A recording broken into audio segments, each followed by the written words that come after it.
All rise. Hear ye, hear ye, hear ye. The United States District Court for the District of New Mexico is now in session. The Honorable M. Cristina Armijo, Chief United States District Judge presiding. God save these United States and this honorable court.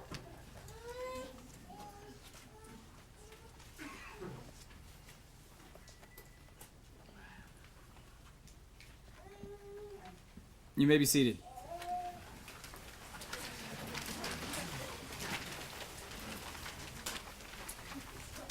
Good morning. My name is Immigration Services Officer Anthony Duro, and on behalf of the Field Office Director of the U.S. Citizenship and Immigration Services, Albuquerque Field Office, Mr. Jesse Mendez, I'd like to welcome you to today's proceedings.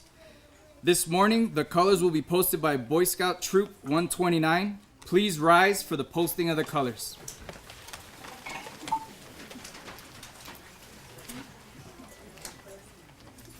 Color guard, attention.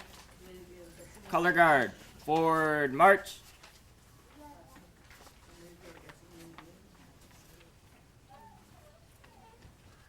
Color guard, halt. Color guard, take position.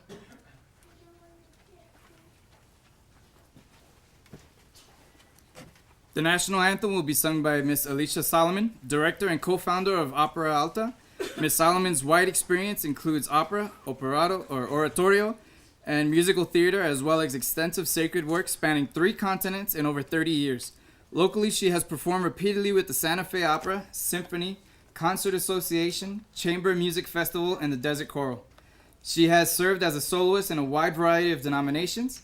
Miss Solomon currently sings with the Santa Fe Women's Ensemble and teaches voice, piano, and guitar lessons in Los Alamos, New Mexico. Miss Solomon, the stage is yours.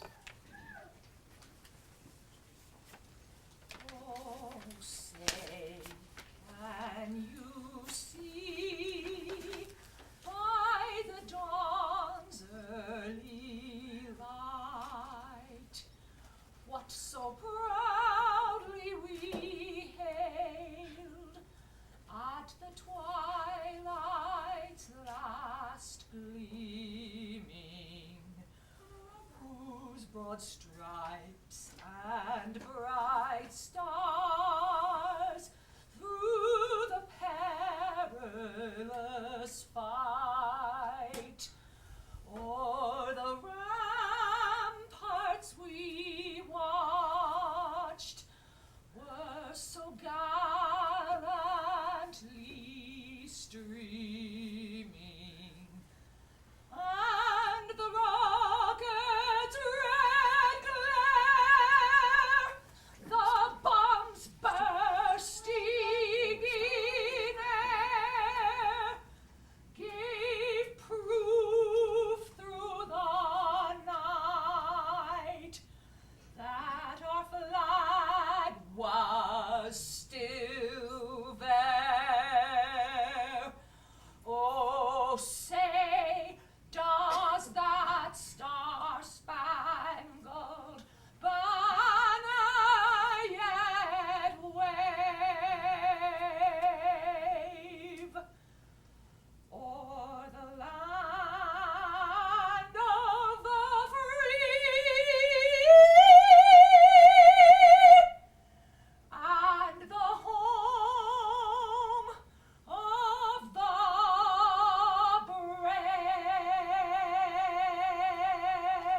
Color guard, post the colors.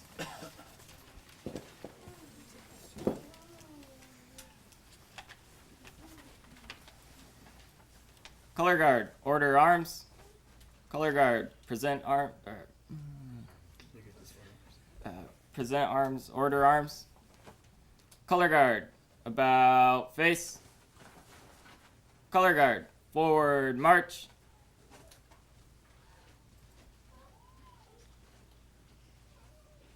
Color guard, halt. Color guard at ease. All right, you may be seated. Can I get another round of applause for that beautiful rendition of the national anthem by Miss Alicia Solomon?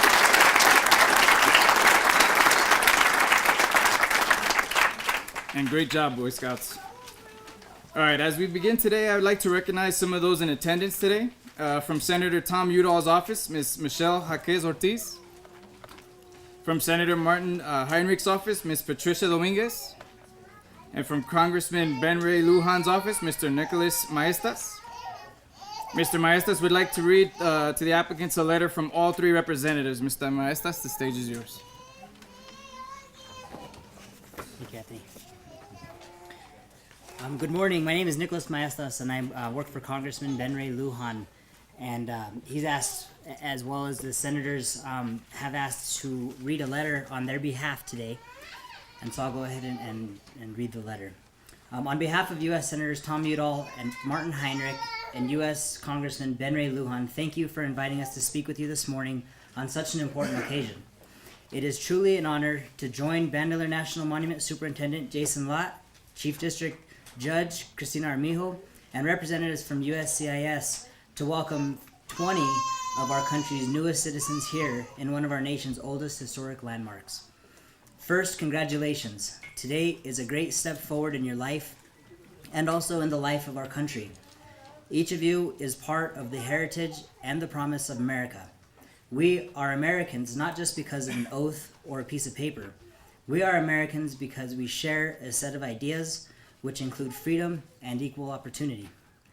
Each of you has your own unique story of hard work and sacrifice for yourselves and, in many cases, for your children. Many of you overcame great challenges to be here today. The important thing is you kept going. You got up each morning, went to work, cared for your family, and kept your hope alive. This is the character that makes America strong, that has helped us create a culture and an economy that is the envy of the world. We are truly a nation of immigrants.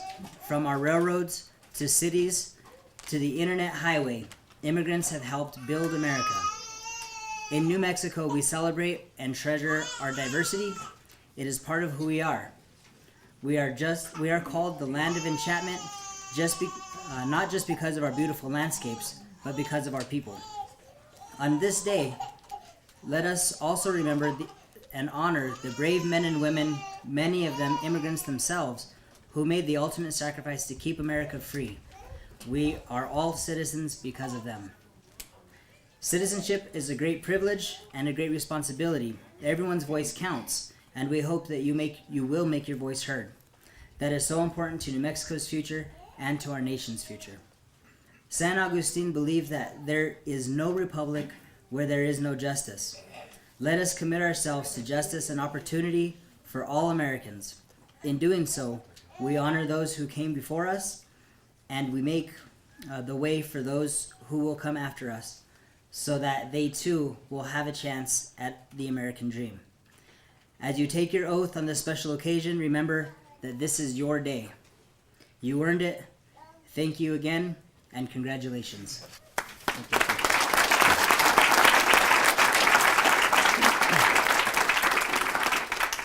Next, I would like to introduce the District Director for District 18 of the United States Citizenship and Immigration Services, Mr. Mario Ortiz, as he would like to say a few opening remarks. Mr. Ortiz, the stage is yours.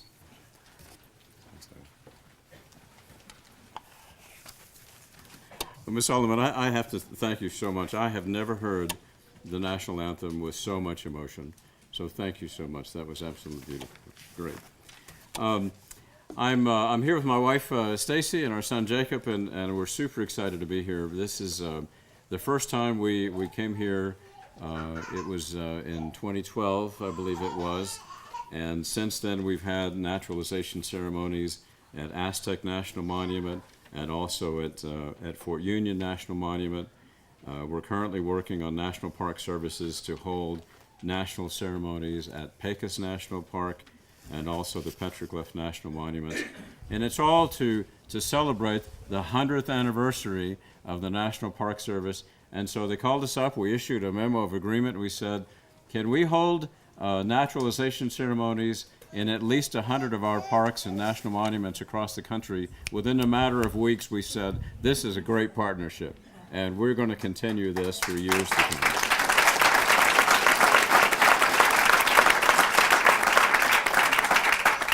So you tell me, all 20 of you who'll be naturalized today from 15 different countries, when's the last time that you sat together with people from all of these different countries? How wonderful this diversity is in this country.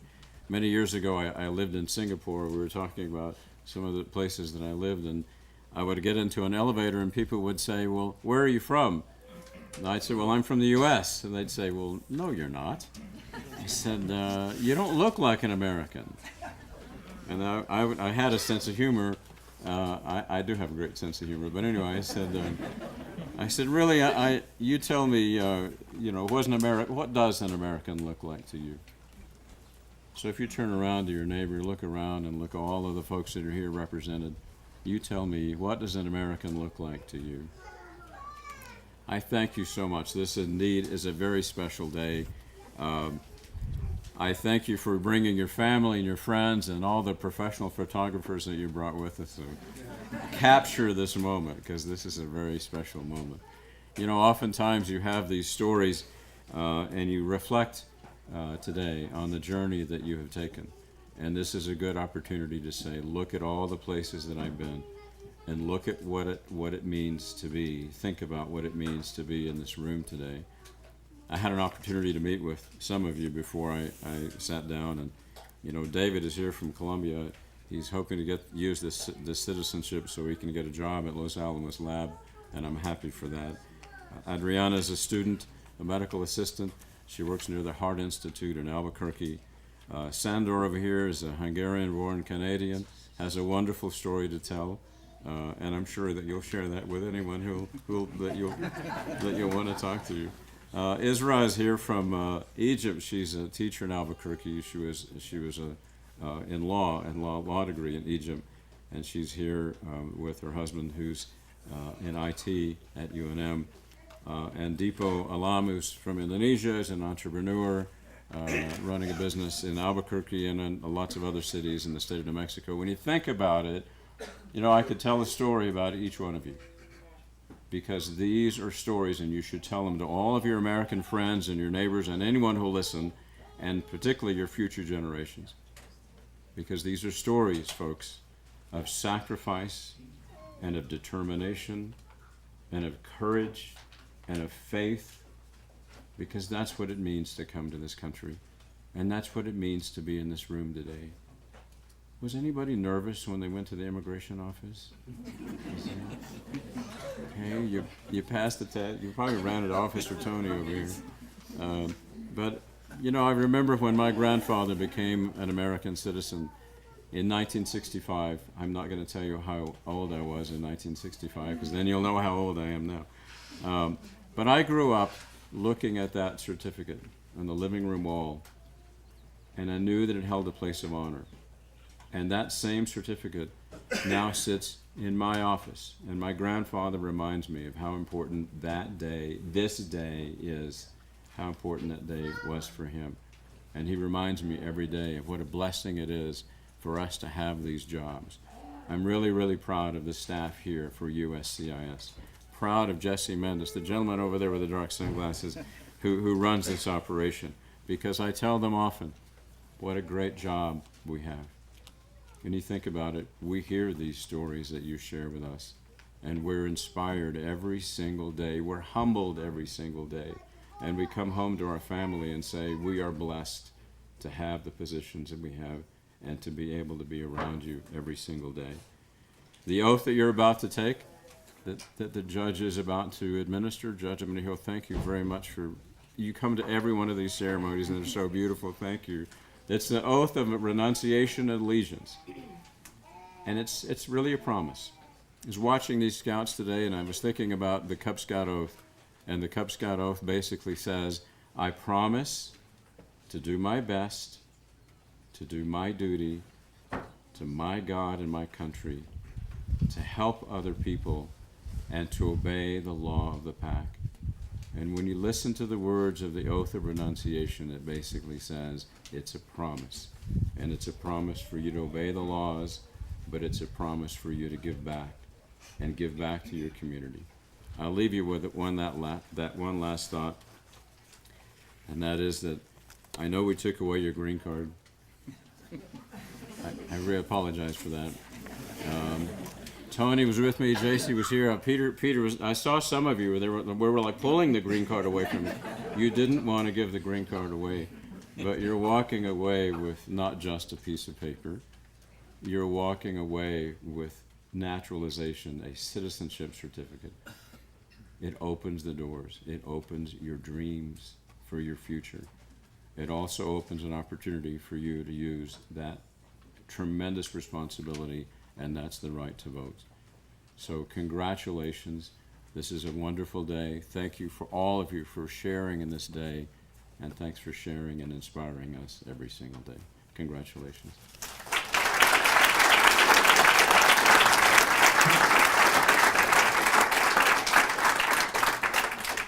All right, thank you, Mr. Ortiz.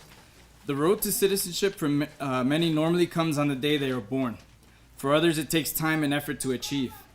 All immigrants must first apply and be granted the status of lawful permanent resident. Not all who apply for this benefit are granted this status. Most lawful permanent residents must then wait until they have resided here in the United States for 5 years before they are eligible to file for naturalization.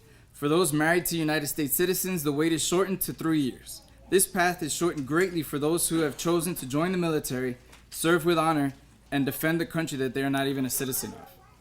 Once they have met the residency requirements, they can apply for naturalization and become United States citizens. On the day of their interview, they must be able to demonstrate knowledge of the English language, including reading and writing unless exempt.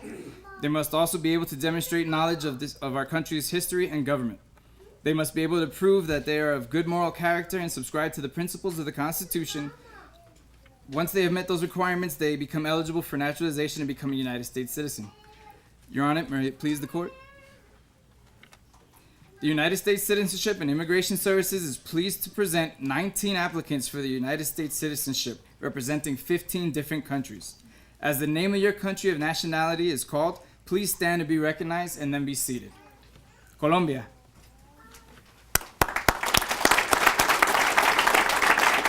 Costa Rica.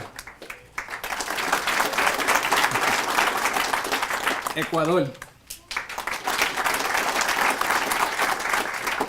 Egypt. Germany. Hungary.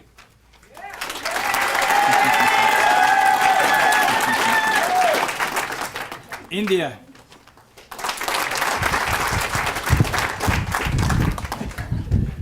Getting loved by New Mexico.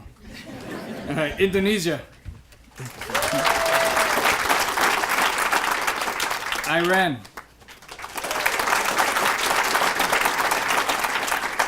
Kazakhstan. Mexico.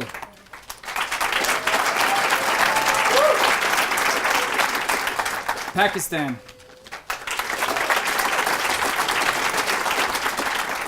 Philippines. South Korea. And last but not least, Vietnam. All right, Your Honor, each applicant has been examined by a designated adjudications officer and has exhibited sufficient knowledge of the English language unless exempt. They have been found to be of good moral character, subscribing to the principles of the Constitution, and well disposed to the good order and happiness of the United States. The U.S. Citizenship and Immigration Services is pleased to announce that upon taking the oath of allegiance, these applicants will become citizens of the United States of America. Your Honor, we request that all three applicants requesting name changes be concurrently granted. Thank you, Your Honor. Ma'am, the stage is yours.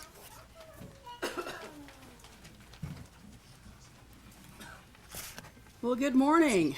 All right.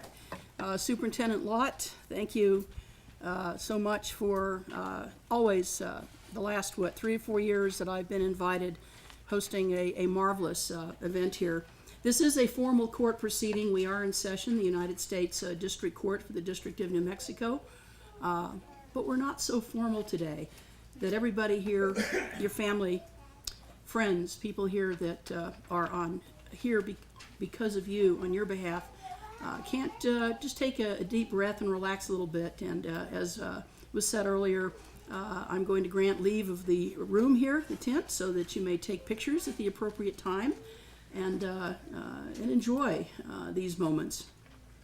I also thank the representatives from our senator, our congressman's office for being here. This is very, very important. Mr. Ortiz, you've traveled from San Antonio, Texas, with your family to be here. I cannot think of a better way to celebrate the 4th of July.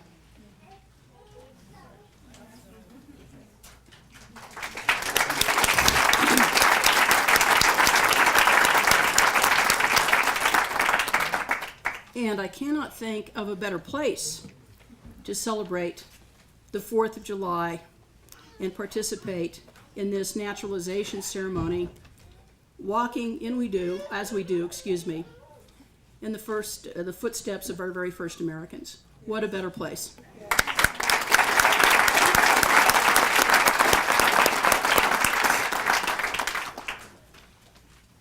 Well, I speak to my fellow Americans here. Welcome. And, with the recognition of citizenship come, as has been said, great responsibilities. So today, I speak to each of you and everyone here today on your behalf. And let me challenge you in this way. Let me say that it should be your commitment to your community that should begin the journey of fulfilling the responsibility of citizenship. A responsibility that each one of us here undertakes, I hope, day by day, moment by moment. As has been said, let your voice be heard. Let it always be counted. Exercise your right to vote.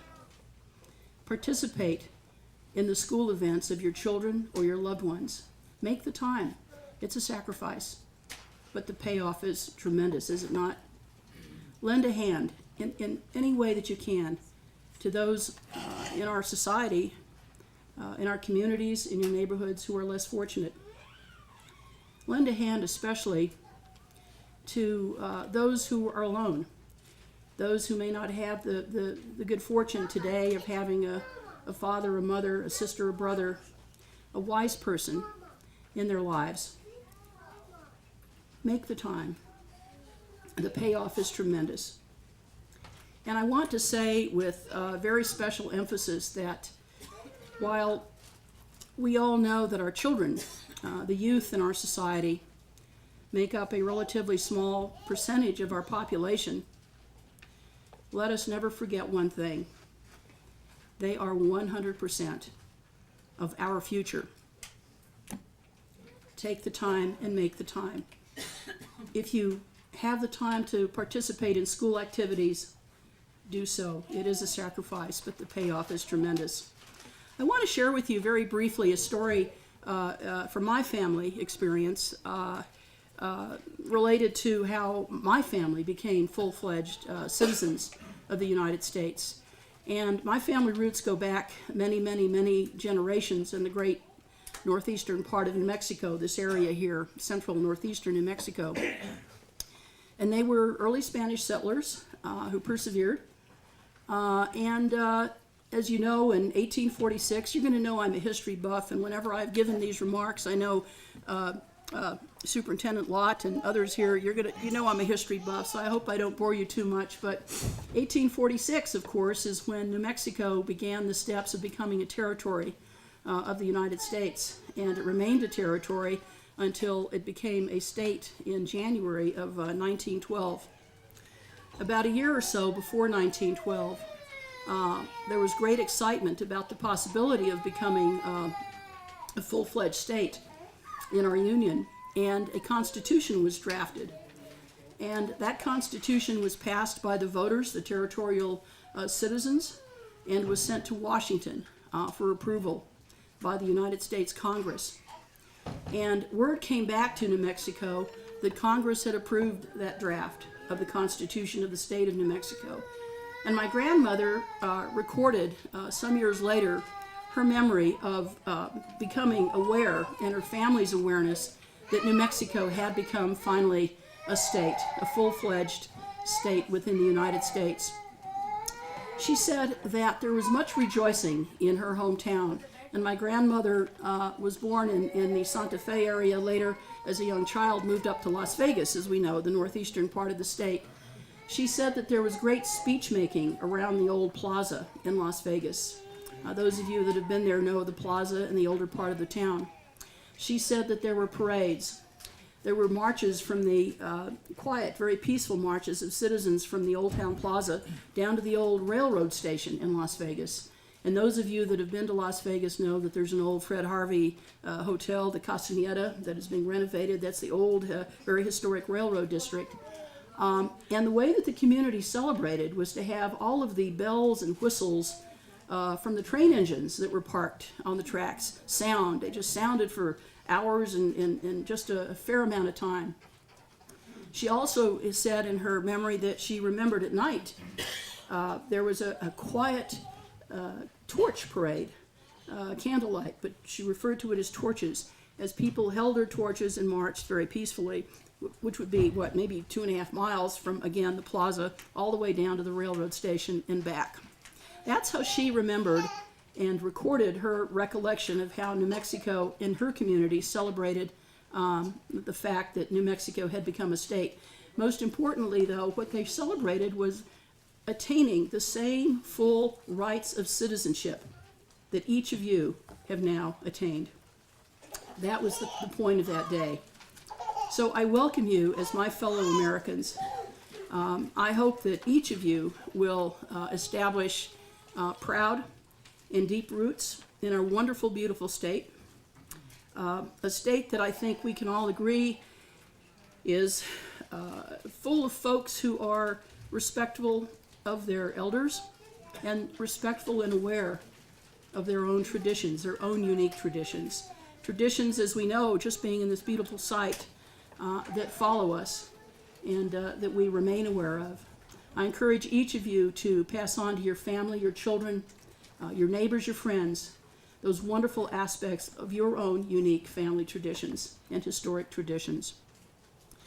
And again, I welcome you as my fellow Americans. Thank you for the invitation, Jason, to be here. And I'm now going to administer the oath, but I'm going to allow some time for you to come up with your cameras. These great photographers that were referred to here, come on up and position yourselves, and we'll have the oath administered.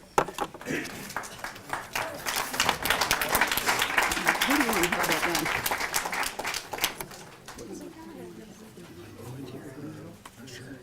Probably.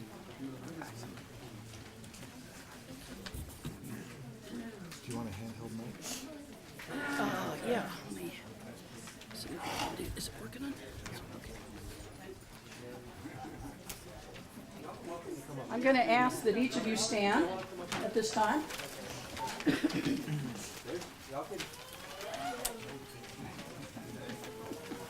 We'll let the paparazzi position themselves here.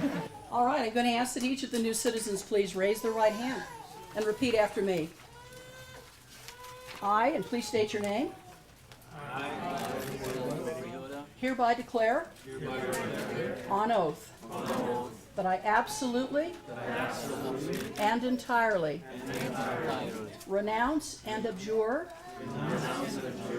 all allegiance and fidelity to any foreign prince or potentate, state or sovereignty, of whom or which I have heretofore been a subject or citizen. that I will support and defend the Constitution and laws of the United States of America against all enemies, foreign and domestic, that I will bear true faith and allegiance to the same, that I will bear arms on behalf of the United States when required by the law, that I will perform non-combatant service in the armed forces of the United States when required by the law, that I will perform work of national importance under civil direction when required by the law, and that I take this obligation freely without any mental reservation or purpose of evasion. So help me God. Congratulations.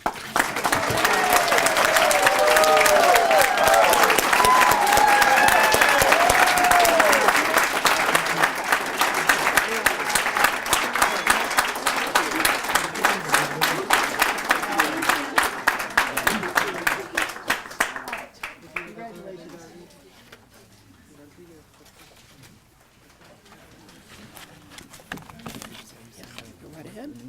Yes. Lefty here. How are you? I very happily approve the order that grants the name changes here.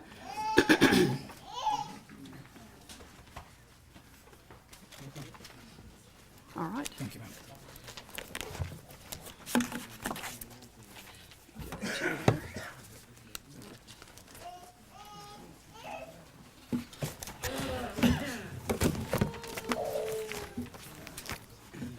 You may be seated.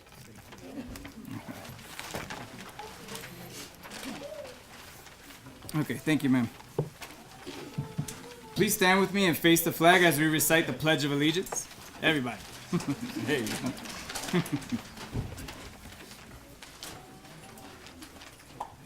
I pledge allegiance to the flag of the United States of America and to the republic for which it stands, one nation, under God, indivisible, with liberty and justice for all. You may be seated. I would like to welcome up Miss Alicia Solomon to sing This Land Is Your Land. Ms. Solomon, the stage is yours. This is a group cover. I know you know this song. Now come on, sing along. This land is your land.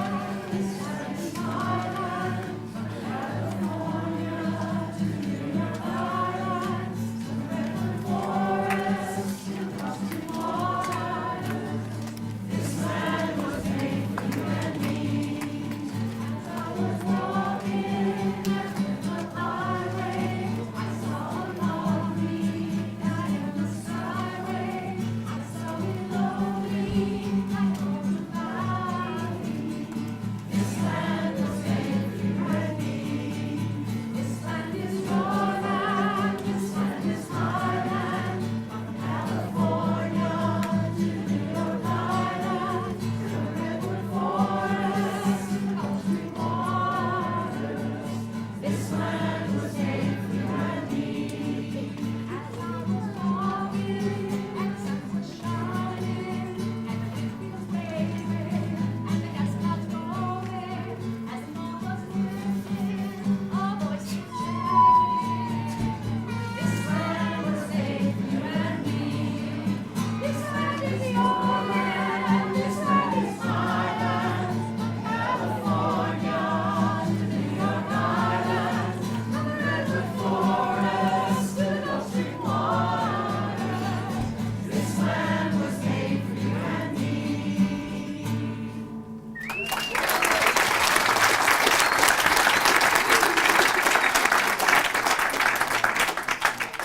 Thank you, Ms. Solomon. Next, I would like to introduce our keynote speaker, the Superintendent of Bandelier National Monument, Mr. Jason Lott. Mr. Lott has been with the National Park Service since 2002, having previously served as the superintendent for Casa Grande Ruins National Monument in Arizona for 3 years and as the resource program manager for Lyndon B. Johnson National Historic Park in Texas for 5 years. In addition to being the superintendent at Bandelier, Mr. Lott also serves as the New Mexico State Coordinator for the National Park Service, a logistics chief for the National Park Service Intermountain Regional's Incident Management Team, as well as a board member for the Valle Caldera National Preserve. Mr. Lott is a 20-year veteran of the Army National Guard and a Mustang, having served 10 years as an enlisted soldier with a deployment during Operation Desert Storm and as an officer who served as a company commander during Operation Iraqi Freedom in 2003. Mr. Lott retired from the Army National Guard as a captain in 2006. Locally, Mr. Lott is involved with the community, serving on the Leadership Los Alamos Board as an assistant scoutmaster for the Boy Scout Troop 129, as an officer with the Veterans of Foreign War, a member of the Los Alamos Public Safety Committee, and as a National Park Service liaison to the Tourism Association of New Mexico. Mr. Lott holds a master's degree in history with an emphasis in cultural resource management from Northwestern State University of somewhere in Louisiana. Can't pronounce that. Nakanish. It looks nothing like that on here. He, his wife Wendy, and their 2 children are residents of White Rock, New Mexico. Mr. Lott, the stage is yours.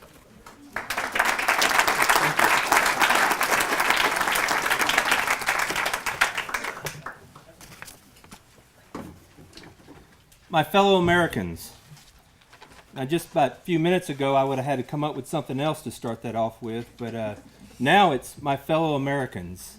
Congratulations.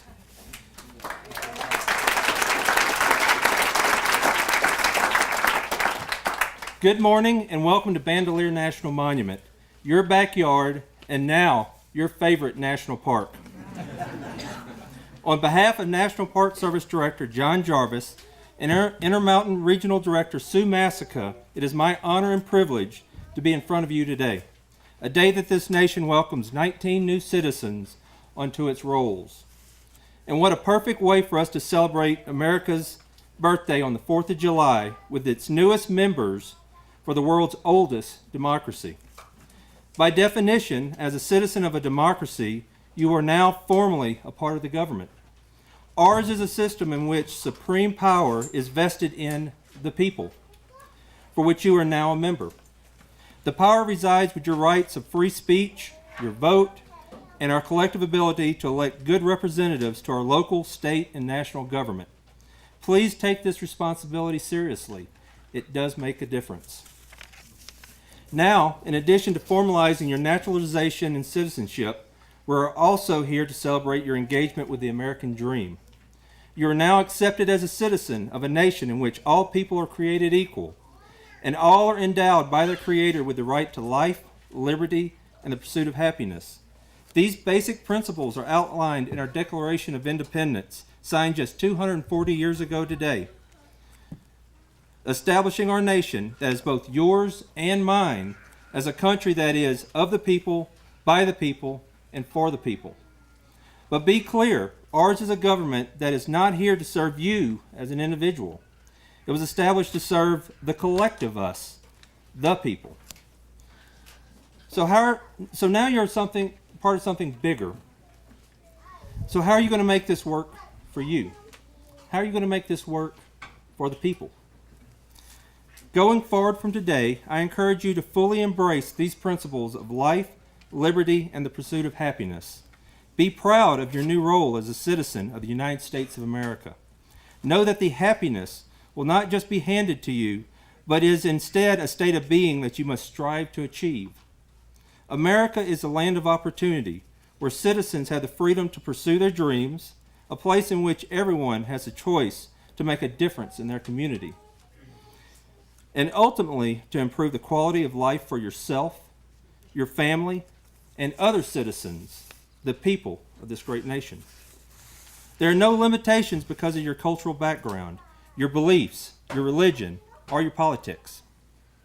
Keep in mind that achieving your dream takes work, and it's mostly hard work.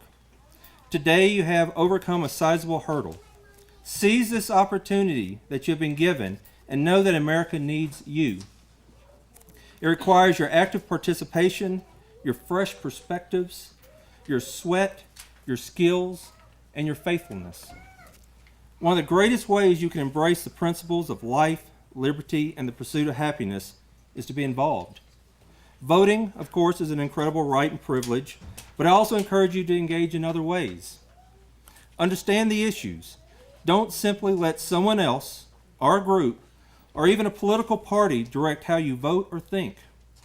Have well-structured and thoughtful opinions. Speak out and challenge your elected representatives. These are the officials that we have collectively chosen to represent us.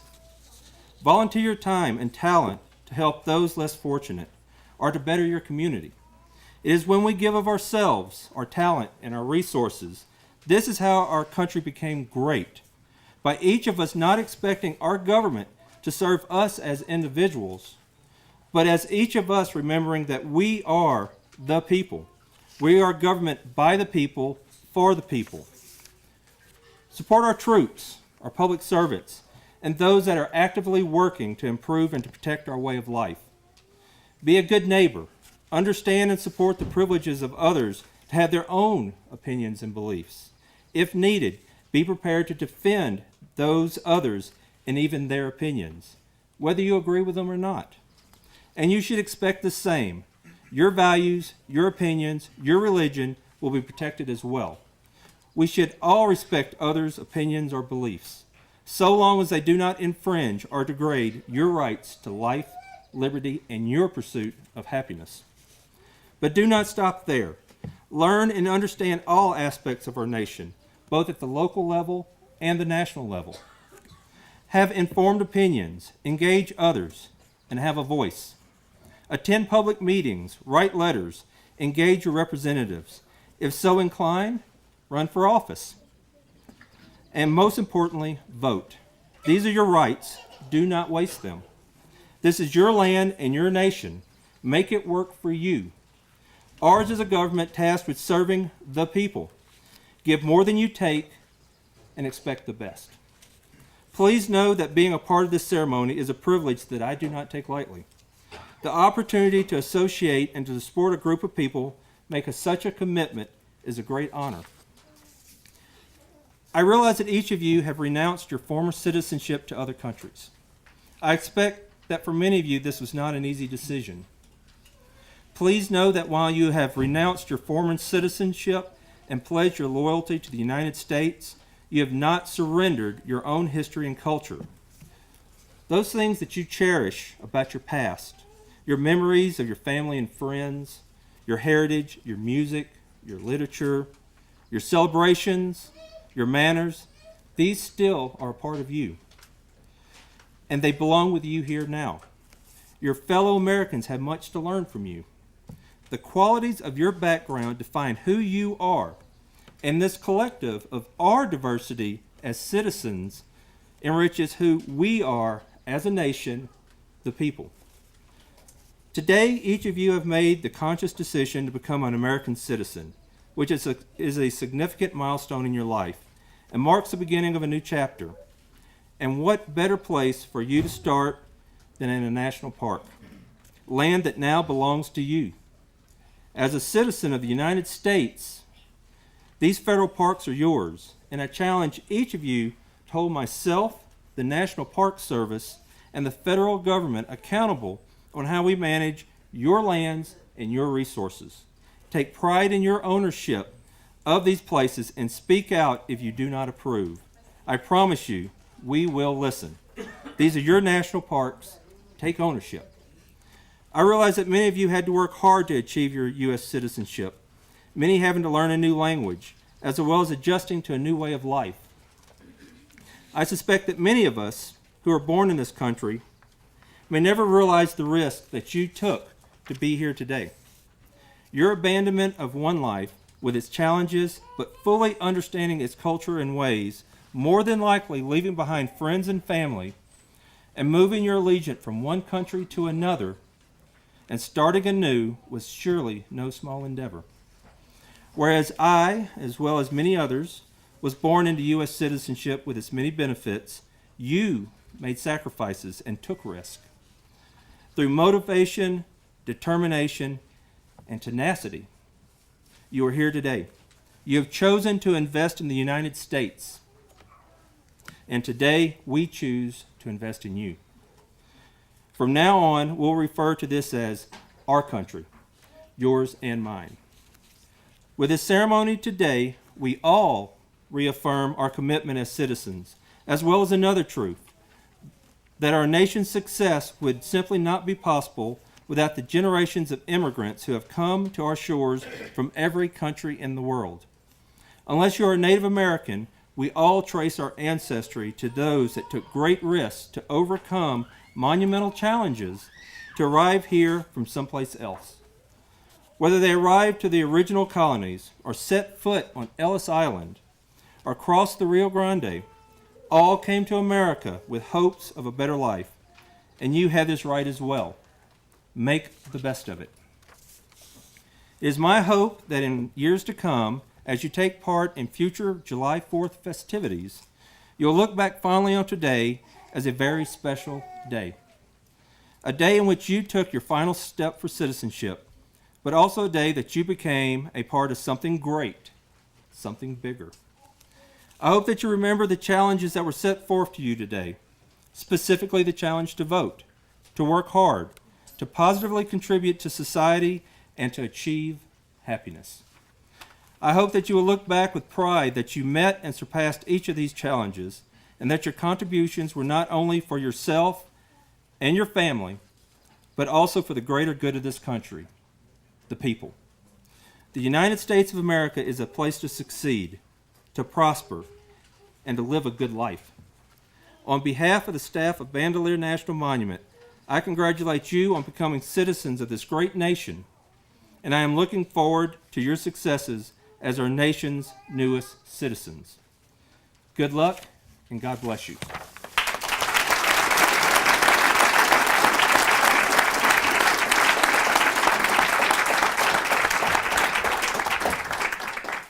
All right, thank you, Mr. Lott. Next, I would like to introduce our guest speaker, Rogelio or Roger Anaya. Mr. Anaya was born in Suhuayo, Michoacan, Mexico. Did I get it right? Close. All right.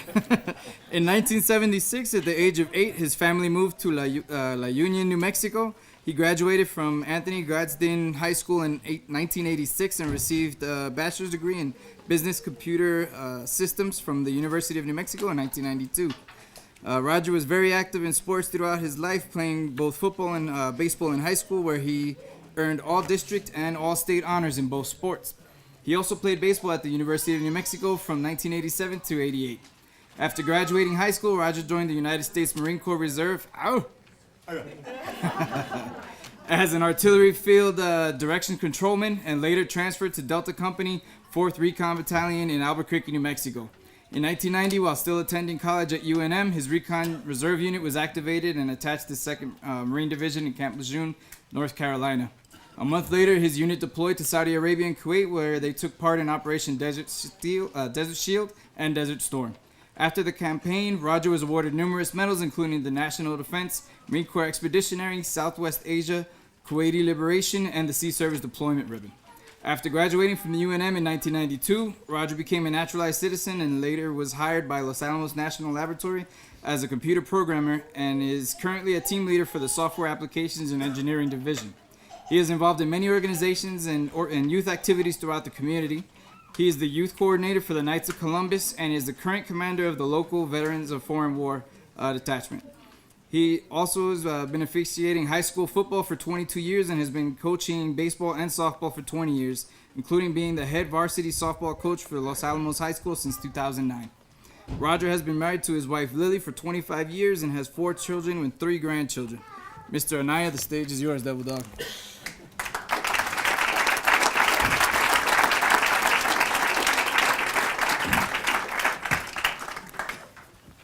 Thank you, Anthony.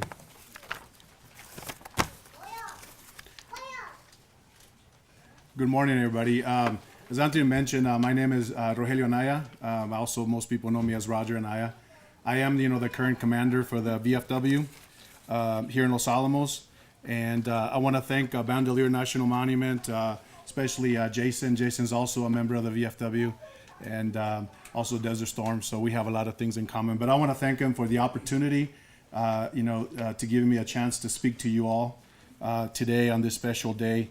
I'm both honored and humbled, to be here as a guest speaker. Today, as you know, it's a celebration of your citizenship, and I, like you, became a citizen myself. And as I remember, back in that day, I still remember that, how special it was. And you're gonna know that going forward, being a citizen is gonna open a lot of doors for you. And I know earlier I heard about, somebody wanting to work for Los Alamos National Lab. I do work there. I can tell you that, when I became a citizen, that was one of my goals. My goal was to go work for Los Alamos National Lab. I also thought about, I wanted to join the FBI as a special agent because, I had the birthright, to know Spanish, right? So at that time they were looking for Spanish, bilingual agents. And but I can tell you that after the laboratory found out that I was pursuing that, they made me another offer that I just couldn't resist. So I ended up staying, and I'm glad that I did, because it's been a great years, for me and my family.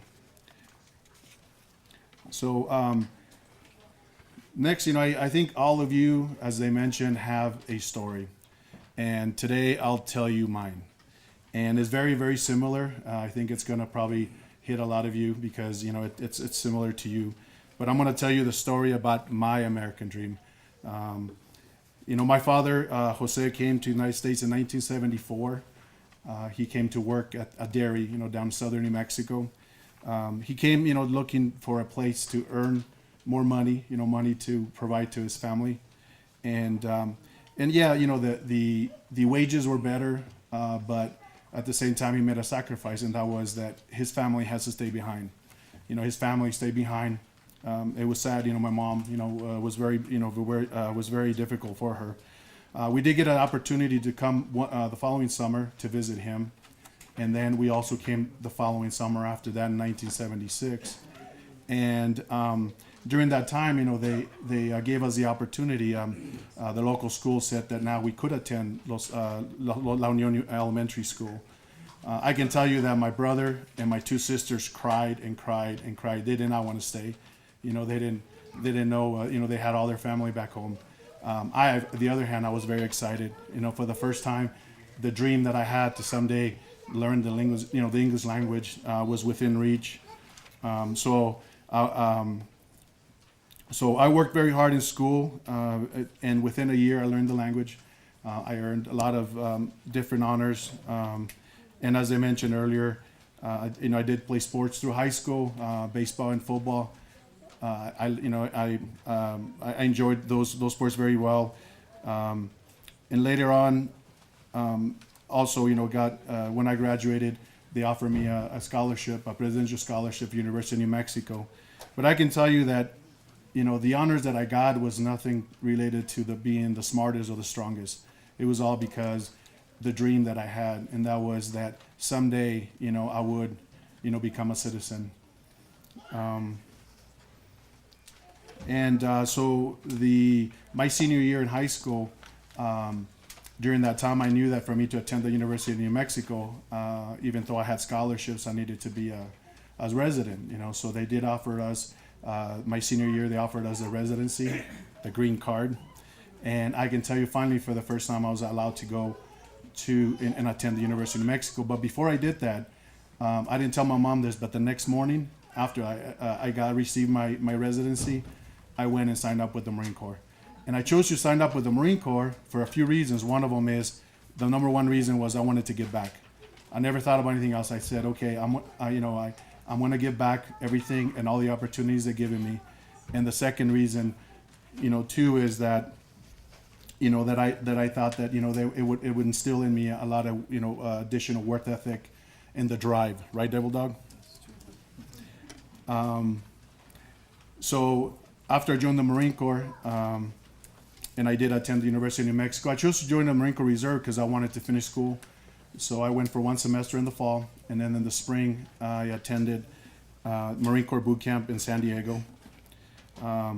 I played baseball there at the University of New Mexico, and as I mentioned, in 1990, my Marine Corps unit was in the Recon Reserves, was activated to go fight in Desert Storm. I didn't hesitate once. To me, like I said, it was a great honor to be there. I was surrounded by a lot of great people, and I was very proud to serve my country. After I returned from Desert Storm, the very first thing in my mind was, now my next goal, again, going towards that American dream. My next goal was to join the FBI or, apply for the Los Alamos National Lab. But to do that, I had to be a citizen.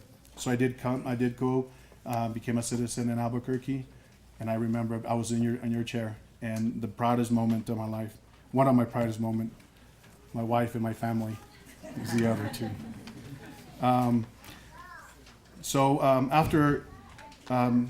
So here, while I've been at the laboratory, I have a team of developers, software developers. I almost went to the FBI. I got a great offer, but to remain, and I did stay here. They mentioned earlier about being involved. I do encourage you to continue to stay involved. I've been involved with, the Veterans of Foreign Wars. I am the commander there. Knights of Columbus, and I've been officiating football, coaching for many years until this year. And all those are the things that we encourage you to continue with that. Okay, so enough about me now. Let's talk about you. So what does it mean to become a U.S. citizen? What benefits is there, to becoming a U.S. citizen? And why become a U.S. citizen? First, becoming a U.S. citizen should bring a lot of pride to you. And, to be part of the best democratic country in the world should be a privilege. A lot of times when people are born citizens, a lot of times they don't go through the struggles that we do and that we did. And to me and to you, that and I feel confident that you're going to take this, this opportunity to follow your dreams. And I do want to wish you the best, and as you pursue that. Being a citizen, also, as gives you the right to vote. I was so excited, as soon as in 1992 I was able to vote for the very first time. Just keep in mind that every vote does count, so do vote. You also can run for public office. I personally never have done that, but who knows? Maybe that's my next chapter in my life. Be eligible federal employment. As I mentioned, without citizenship, I wouldn't have gotten the opportunity that I've gotten to this point. You can travel abroad, for long periods of time. But most important, that it allows you to be patriotic, commitment to your country. And the list can go on and on and on, the benefits of becoming a U.S. citizen. But to me, the most important one is patriotism. I think you should always be proud to, the red, white, and blue. And to me, it holds it, in my heart when I hear the beautiful music, and just reminds me of the reason why I became a U.S. citizen. And just always remember, to always reach for that dream. My point, my emphasis today is the American dream. Is the American dream that I'm living, the American dream that you all have an opportunity to dream. And like Jason said, it's not going to be given to you. Nothing will ever be given to you, but the fact that you've sacrificed, the fact that you worked hard, and I know that it's in you, to pursue that, and you will obtain anything that you set your mind to. Before I close, I'd like to, mention a couple of quotes of regarding that American dream. The very first one that comes to my mind, of course, Mother Teresa. She says, "Life is a promise, fulfill it." Paula Deen said, "I am living proof of the American dream still exists. If it's still alive and well, there is only one trick. You have to be willing to roll up your sleeves and work very, very hard for it." Tommy Hilfiger, as I understand, he's a fashion designer, right? The road to success is nothing easy to navigate, but with hard work, drive, and passion, it's possible to achieve the American dream. And finally, remember, the American dream belongs to all of us. Thank you. Muchas gracias. Congratulations. Buena suerte.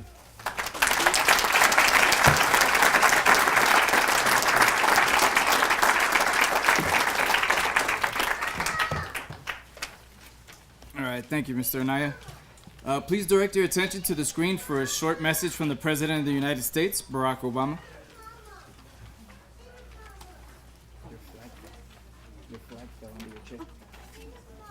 It's an honor and a privilege to call you a fellow citizen of the United States of America. This is now officially your country, your home to protect, to defend, and to serve through active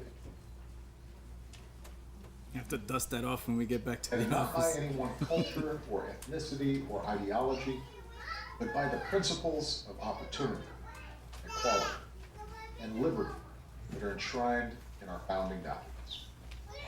Today marks a very special day in your life. You've traveled a long path to get here. You've sworn a solemn oath to this country, and now you have all the rights of citizenship. With the privileges of citizenship, though, come great responsibilities.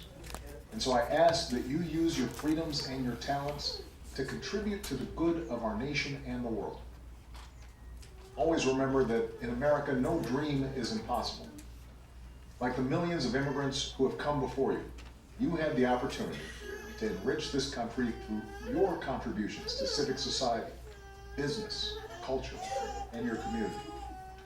You can help write the next great chapter in our American story. And together we can keep the beacon that is America burning bright for all the world to see. I am proud to welcome you as a new citizen of this country. May God bless you, and may God continue to bless the United States of America.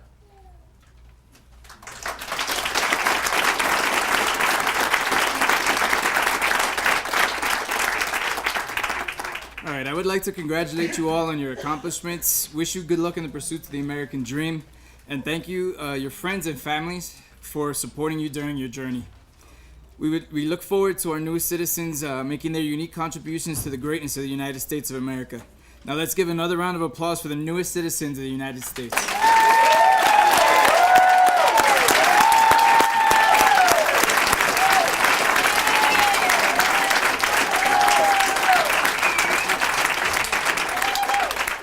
There are those select few who can make a difference in a person's life. Thank you for letting us be a part of that select few.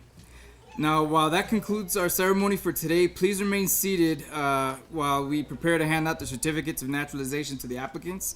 Applicants, after the guests have positioned themselves, please come forward as your names are called to receive your certificates of naturalization. And court is adjourned. So if you want to get ready to take pictures, they're here in order. So as soon as you see your family member or friend. Go.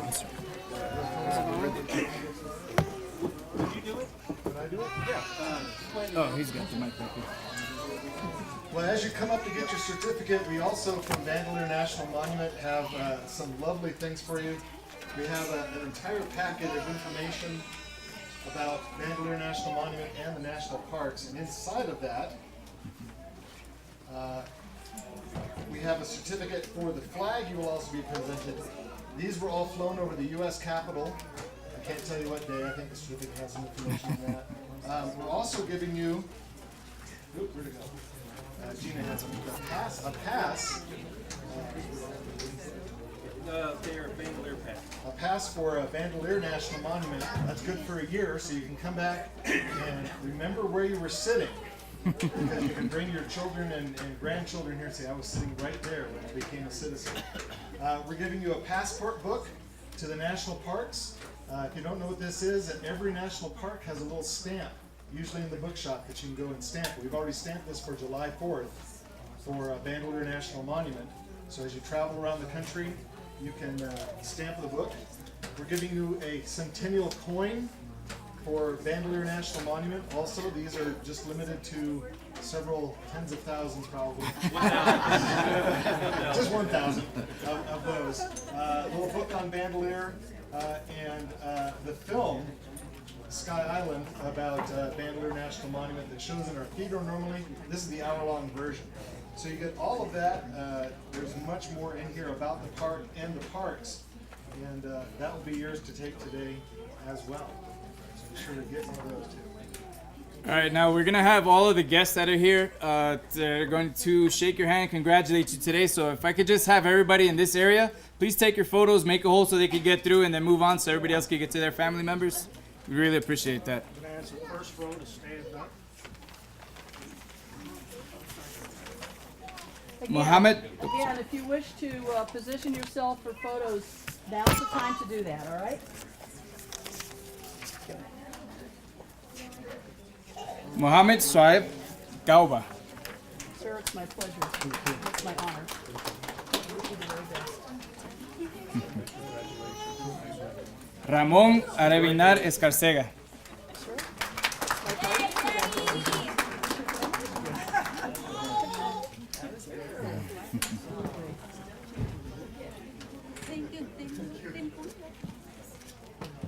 Wish you the very best. Yao T. Dang.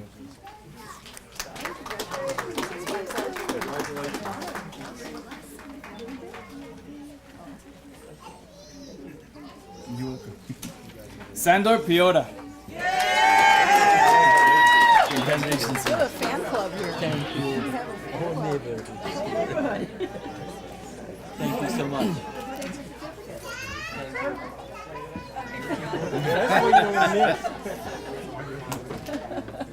All right. Julio C. Barberi. How are you? I'm good. How you doing Oh, today? it's my pleasure, and I wish you the very, very best. I really appreciate it. We have quite the fan club. Adriana Ambris. Congratulations. I wish you the very, very best.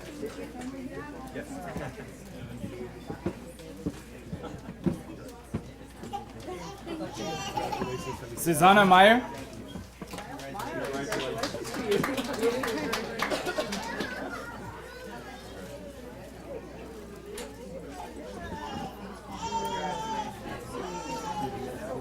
Thanks. Juliet Urmenta Walker. Congratulations. Congratulations to you, young man. Juliet.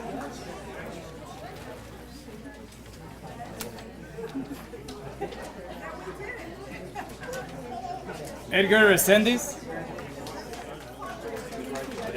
Thank you. Board.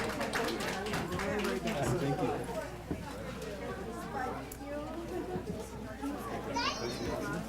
Karen Frings. Congratulations. Welcome. Thank you so much.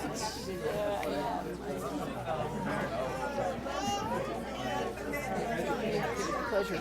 David Banks. Congratulations. You bet. Maria Eulalia Garcia Rojas. Congratulations. Welcome. Thank you. Very excited, yeah. Who's your family?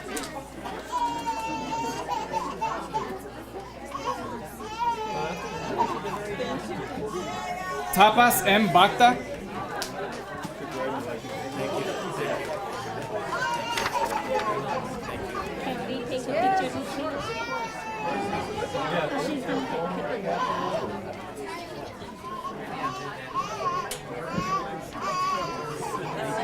Thank you. My pleasure. Ezra Hani El Sidawi.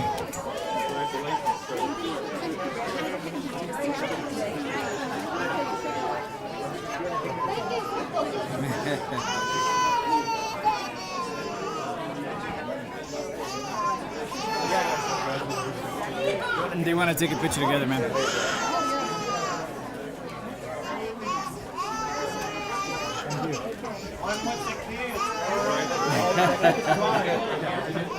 Deepo Alam.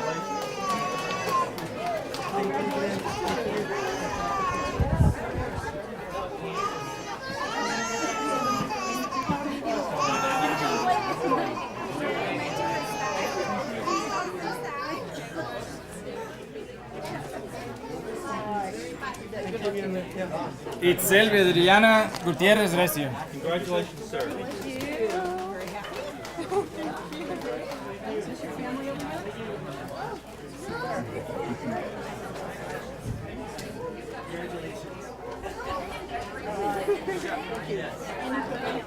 Ming Lee.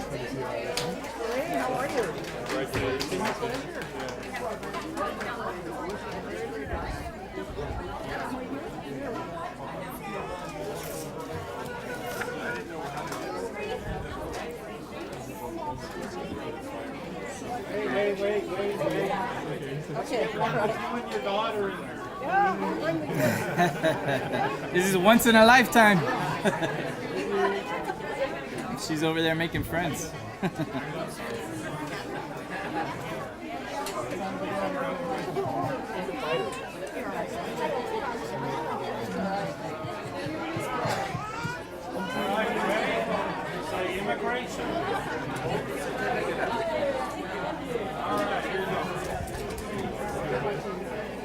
Baran Notrapor.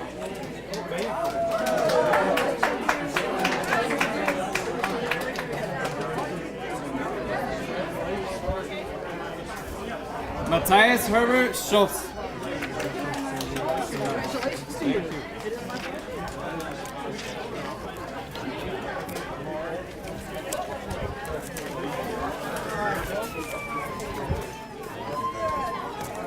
And that's very good. This one.